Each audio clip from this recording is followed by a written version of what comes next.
আজকে দাদা বৌদির বিবাহ বার্ষিকী, আর বিবাহ বার্ষিকী উপলক্ষে ভূতের রাজা দিলপর এই রেস্টুরেন্ট থেকে খাবার আনানো হয়েছে। এর উদ্যোক্তা আমার ভাইজি, এই যে চুন ভাইজি এদিকে আছে।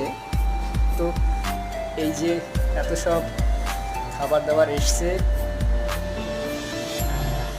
এগুলো রেস্টুরেন্টে গিয়ে খাওয়া দাওয়ার একটা মজা, আর বাড়িতে এই যে সব ফ্যামিলি মিলে খাবার অর্ডার করে নিয়ে এসে খাওয়া দাওয়ার মজাটাই অন্যরকম বোধ হয়। সেটা জন্যই খাবার নিয়ে আসা। অন্য সময় তো যাওয়া হয় রেস্টুরেন্টে, আজকে বাড়িতেই এক জায়গায় বসে সবাই খাওয়া দাওয়া চলছে। এই যে সমস্ত খাবারগুলো এসছে একমাত্র থেকে বলতে গেলে অনেকটা সময় লেগে যাবে।